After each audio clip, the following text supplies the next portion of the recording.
Hello and good evening. Welcome to our new edition of the Hindu Made Easy for our students. Let us start with today's headlines. The major headlines that the Hindu has given is about the Rafale deal of India. On the eve of Indian Prime Minister's visit to Japan, as you know that on Bastille Day he has been invited to be chief guest. India has signed a defense deal. Defense Acquisition Council has approved uh, intergovernmental purchase of 26 Rafale fighter jets. That's a for marine, for navy. It's a Rafale M. For marine, our Indian aircraft carriers that we know, Vikramaditya, and especially the new one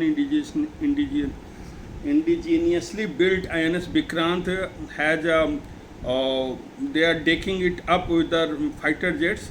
So out of this 26 Rafale jets, 23 will be single seater fighter jet and other 1 will be twin seated, and for some other purpose. And apart from that, submarines are also being purchased by this one, and that has been one of the news in the front news.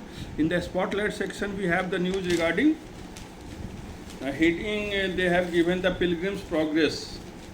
It's a made on it's a very famous novel by John Bunyan in the late 17th century.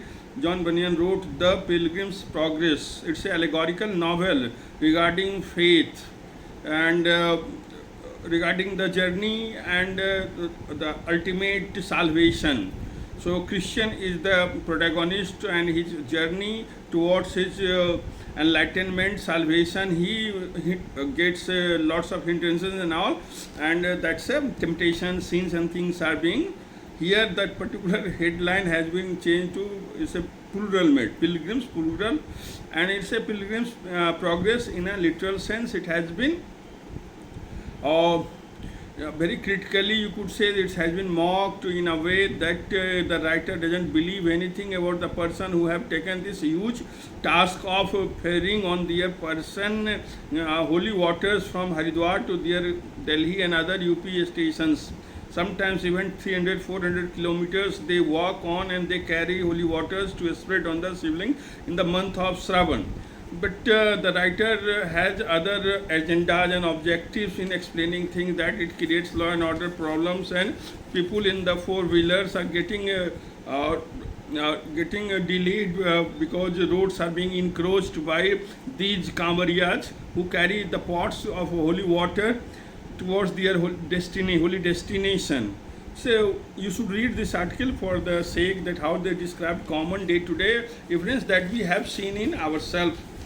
Now let us come to our editorial section. It's an important editorial section. We find that two main Hindu official editorial that we have is regarding one on work in progress that deals with GST Council, 50th GST Council meeting, and you know that they have come out with the certain setting up of the appellate tribunals in all the state capitals and wherever the High Court has benches. Apart from that, selection process and other things for the tribunal has been streamlined, and within 4 to 6 months, some of the appellate tribunals will be started functioning to declog the lots of the discrepancies and litigations that abound in the GSTN framework. Now it says that it has another mention about the fact that 28% tax has been imposed on casinos, horse racing, online gaming, saying that it will break the industry itself, and basically this 28% GST is on the face value of the bet that is being placed on horse racing, casinos, or online gaming. Now it also notes down that our states like Sikkim and Goa heavily rely on casino tourism, and so but still on moral grounds and others, the government has this measure that it's basically to discourage, and critics are saying that it will lead to other dark nets and other things like that.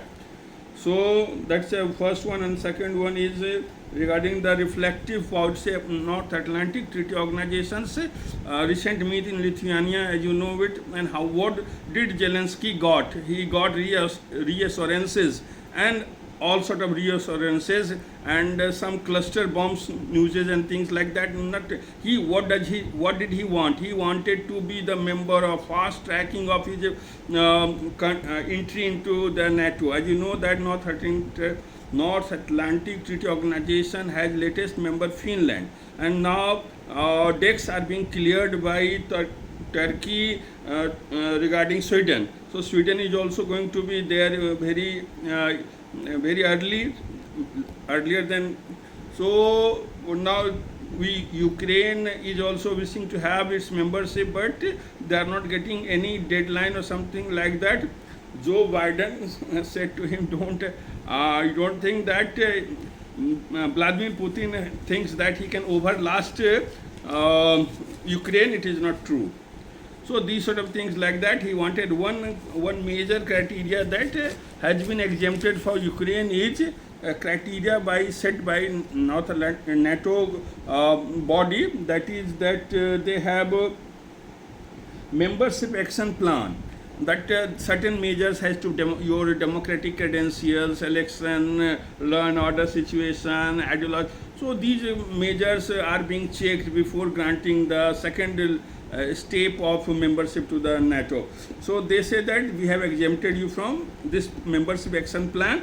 Now you will be directly get in the North Atlantic Treaty Organization. Basically, they are testing the waters in Black Sea. Whether how much Vladimir Putin responds to these shenanigans of NATO members. Now we come to another one, unacceptable verdict in the constitutional sense. And it's very important editorial has been written by a Supreme Court lawyer regarding the judgment by Allahabad High Court. What was the judgment? That a petitioner, interfaith couple had prayed for protection from police harassment, and Allahabad High Court declined the prayer, saying that these things encourages social problems. And Supreme Court cited orders from this live-in relationship related orders by Supreme Court, and said that they were differently things like that, and they are biased in the favor of marriage. And they quoted the High Court quoted the Criminal Procedure Code of 125 section of that one, saying that it maintenance to wives, and it mentions maintenance to wife, not other women. So citing this legality, the Allahabad High Court refused to grant the prayer of the interfaith couple who were living in live-in relationship from the police harassment cases. Now the author says that it is unconstitutional. Because it's an inclination towards orthodoxy. This judgment is inclination towards Supreme Court verdict on. Here it says that basically what happened. What is the writer's view? Writer wishes to say that judgment relies on conventional notions of conventional social morality.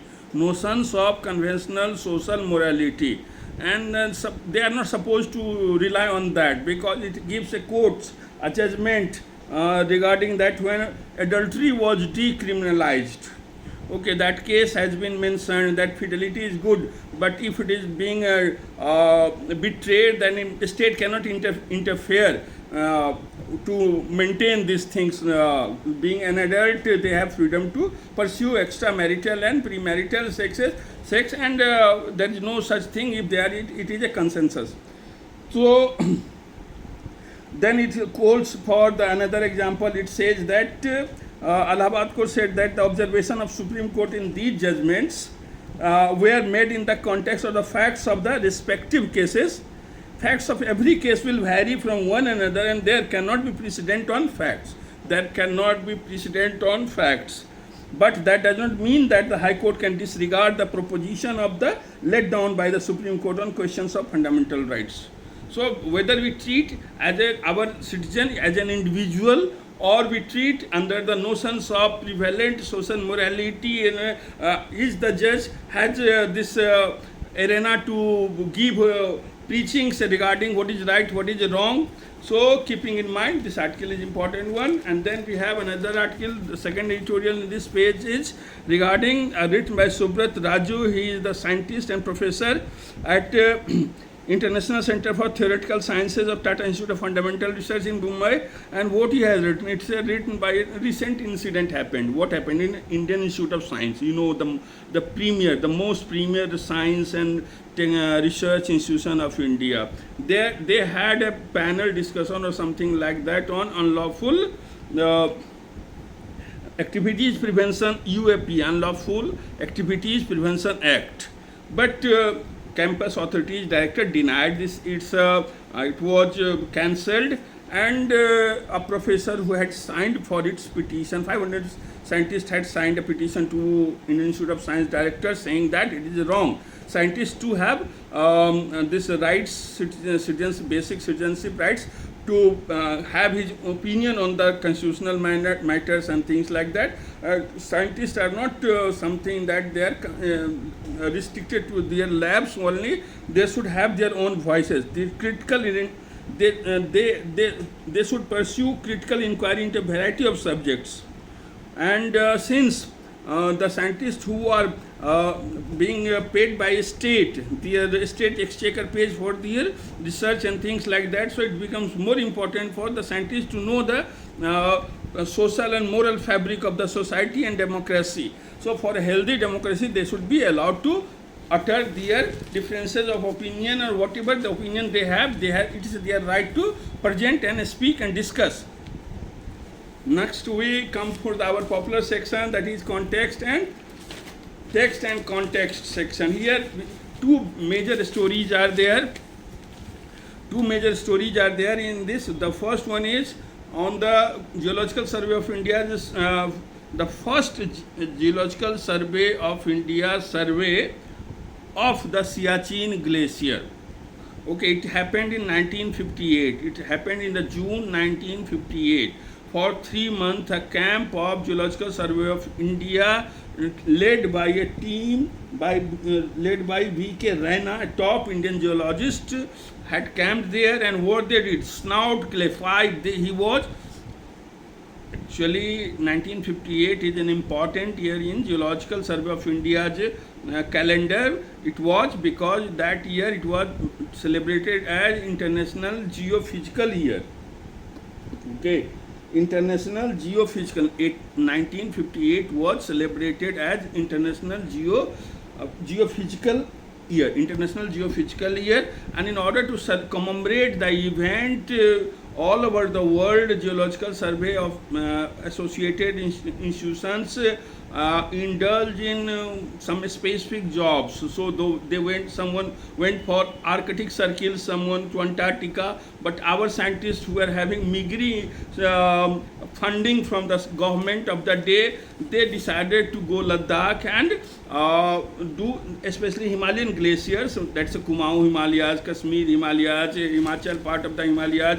So it was basically M.K. Raina was assigned for the Ladakh 5 important glaciers of the Ladakh, including the Siachen Glacier, of snout surveying.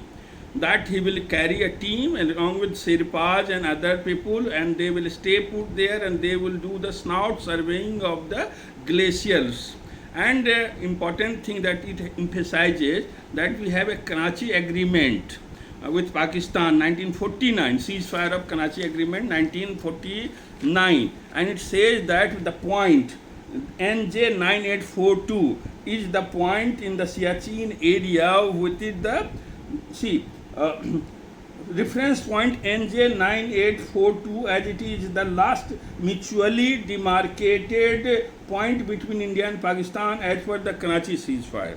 Mutually demarcated between India means you could say that as you go up north in the Siachen Ladakh regions, that leads to Karakoram range in the west part, and Kunlun Sanjan in further north regions. What we find that this point NJ 9842 till NJ 9842 demarcation was there.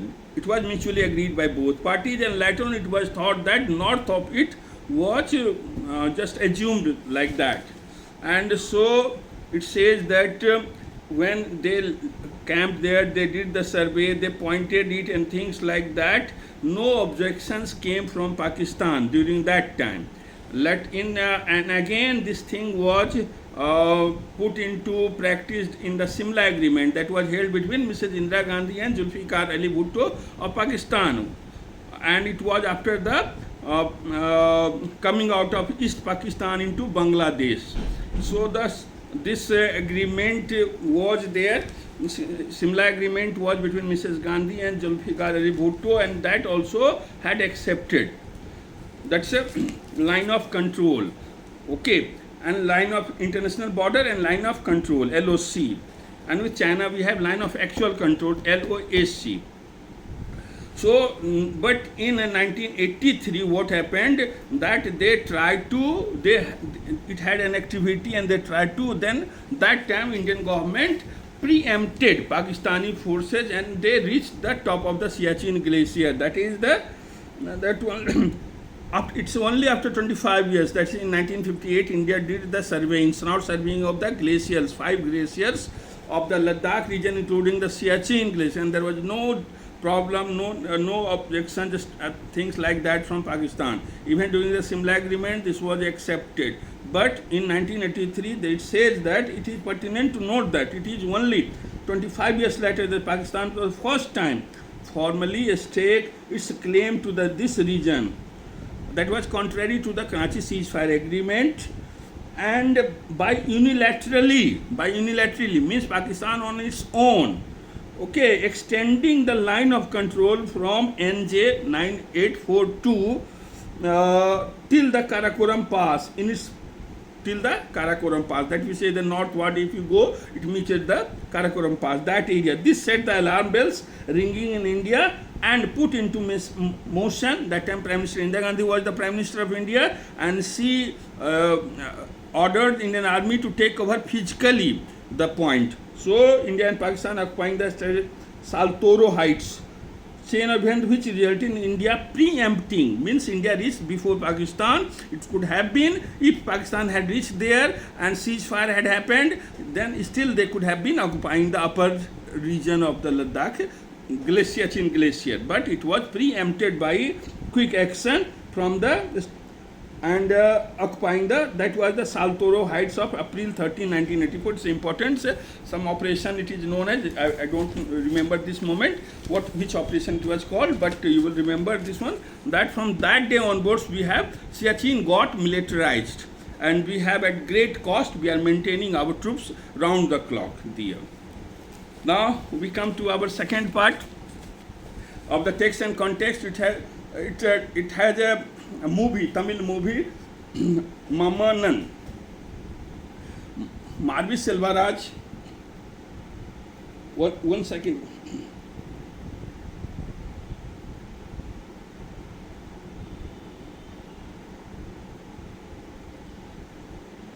Okay. Sorry for the break, and let us start. So, Mamanan is a Tamil movie. It's a very, you could say it has created a lot of interest due to its subject matter, handling of the subject matter. So, Marvi Selvaraj's third movie, A.R. Rahman has given the music, and music also echoes some turmoil of the people, their soil and soul. And these things are beautifully reflected in his music compositions. Here what we find that, who is the actor, it's Udayanidhi Maran is also the future DMK. Air is also one of the protagonists. Otherwise, there is a Fahad Fasil as a Malayalam actor. He is there. And Bedi Velu also is there. So, what we find that in this movie, basically, it deals about inter-party treatment of Dalit politician within the Dravidian main fold. When we talk of Dravidian politics, we talk of the dominant caste.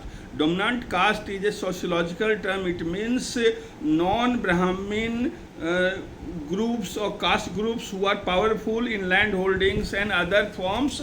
They are known as dominant castes. So what happens that DMK's rise, or further on it went into become AIDMK also. So you could say Dravid politics basically involves around non-Brahmin movements and other things, and finally in 1969 when they got power and they are ruling it, virtually either DMK or AIDMK. So AIDMK was an offshoot of DMK, and in this movie you will find that the actor, the protagonist is basically whether he is from resembles AIDMK politician or DMK politician, that doesn't matter. It's basically Dravidian politics. And what is the issue that is being depicted here? The issue is that within the party setup, even a respected Dalit leader, how he is being treated by his own party bosses. Okay, so that's like a Mamanan. Mamanan is being called Mamanan by only his son, nobody else. Everybody calls something else. And in garb of love and affection, and it shows that rise of Dalit politics and consciousness within the Tamil cinema fold, a particular western region of Tamil Nadu. You will find that Kurg region, that's a Kongu region, that's a western Tamil Nadu region. We find that caste factor and control of the dominant caste over the institutions, state, land, property, business is so complete that Dalit people are having very much they live on the mercy of dominant caste, and feelings are very much, violence is there too much. And so this movie Mamanan is a very reflection of, it's not like that a new Dalit boy who came on the stage, he become a big thing or like, no. Mamanan is an established figure. He has been the member of parliament, member of legislative assembly, basically in the movie is an MLA. And irrespective of that, how does he get, what sort of treatment he gets, respect he gets. Okay, it happened in Chidambaram that once a member of parliament who was contesting from there, he was not allowed to enter the village of dominant caste. It's a reality. There has been mentioned like that, and incidents like others also. So this movie is, you could say, within the party's fold, one who is quite good. Like you say that treatment of, if you are not knowing, treatment of our Babu Jagjeevan Ram by Indira Gandhi in Indian National Congress, being such a great Dalit leader, still he was finally he was very much betrayed person, felt betrayed by the institutions that he served. So, but here what we find that this Mamanan is having it's a closing on a positive note that Dalit should also take into self-dignity and fight back, and there are institutions that are coming forward to help them out. Watch this movie if you are interested. It's a good movie. Then one more important news that will conclude it by saying that there is a one in the text and context section, there is a one quiz on Milan Kundera that we have said the unbearable lightness of being. The writer of the unbearable lightness of being. You must read this book and other novels also. He is the one of the greatest 20th century writer who did not get Nobel Prize. Just remember, he is being introduced like that. One of the greatest 20th century writer who did not, he was a Czech who lived most of his life in Paris and wrote number of books, and his books are commentary on existential crisis and nostalgia and dystopian world that operate in. And so there is a quiz, you must go through that one. Then we have in the new European Parliament asked India to act promptly to end Manipur violence. As you know that Manipur violence has certain issues and it is being raised in international forums also. And one important news that has been that India, holding the presidency of G20, has declared that Ukraine war not a priority of G20 presidency. Although most of the G20 countries are involved directly or indirectly in the Ukraine war, but Indian presidency has said that it has no priority of that one. Then we have one important thing regarding that India's Chandrayaan 3 mission and how Chandrayaan 2 failed in 2019, but it is very much hopeful that this one will be successful, and end of the August it will be a lander and rover will reach Vikram and Pragyan. they will reach moon and south polar region of the moon. You must watch you read it about Chandrayaan project, about its a payload is right now, it's experimental. Like if it gets successful, India will be one of the few countries who are able to softly land on the moon surface, and south pole region of the moon surface, India will be the first country to do so. So this one is a developing story. You will read it on 14th July. It has been and decided to take off. And thank you very much for that. Thank you very much. Please do listen to our The Hindu Made Easy.